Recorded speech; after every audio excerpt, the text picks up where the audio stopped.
Letter 42 by Charles Lamb. Jan 21st, 1799. I am requested by Lloyd to excuse his not replying to a kind letter received from you.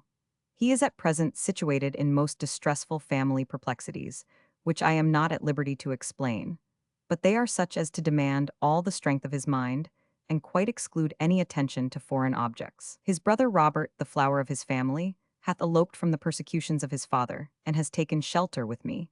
What the issue of his adventure will be, I know not. He hath the sweetness of an angel in his heart, combined with admirable firmness of purpose, an uncultivated but very original, and, I think, superior genius. But this step of his is but a small part of their family troubles. I am to blame for not writing to you before on my own account, but I know you can dispense with the expressions of gratitude, or I should have thanked you before for all May's kindness. He has liberally supplied the person I spoke to you of with money, and had procured him a situation just after himself had lighted upon a similar one and engaged too far to recede. But May's kindness was the same, and my thanks to you and him are the same. May went about on this business as if it had been his own. But you knew John May before this, so I will be silent. I shall be very glad to hear from you when convenient. I do not know how your calendar and other affairs thrive, but, above all, I have not heard a great while of your Madoc, the opus magnum. I would willingly send you something to give a value to this letter, but I have only one slight passage to send you, scarce worth the sending, which I want edged somewhere into my play, which, by the way, hath not received the addition of 10 lines besides since I saw you.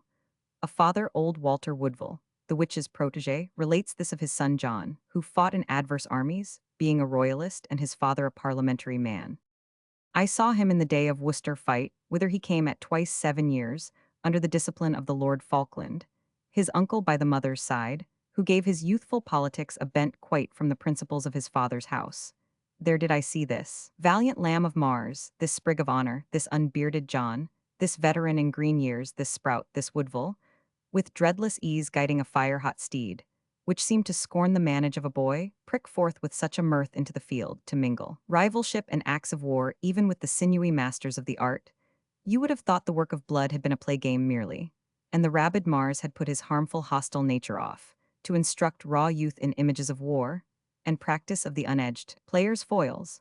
The rough fanatic and blood-practiced soldiery, seeing such hope and virtue in the boy, disclosed their ranks to let him pass unhurt, checking their swords' uncivil injuries, as loth to mar that curious workmanship of valor's beauty portrayed in his face. Lloyd objects to portrait in his face. Do you? I like the line. I shall clap this in somewhere. I think there is a spirit through the lines. Perhaps the 7th, 8th, and 9th owe their origin to Shakespeare, though no image is borrowed. He says in Henry IV, "This infant Hotspur, Mars in swathing clothes." CPT, I Roman 3, 2, 111, 112. But pray did Lord Falkland die before Worcester fight? In that case, I must make bold to unclify some other nobleman. Kind love and respects to Edith. Charles Lloyd's perplexities turned probably once again on the question of his marriage. How long Robert Lloyd was with Lamb we do not know, nor of what nature were the persecutions to which he was subjected. According to the evidence at our disposal, Charles Lloyd Sen was a good father. Southey's Madoc was not published until 1805. The passage from the play was not printed in John Woodville. This, together with The Dying Lover, are to be found only in the discarded version, printed in the notes to Vol.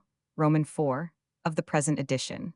Lord Falkland had been killed at Newbury 8 years before Worcester fight. Lamb altered the names to Ashley and Naseby, although Sir Anthony Cooper was not made Lord Ashley until 16 years after Naseby was fought.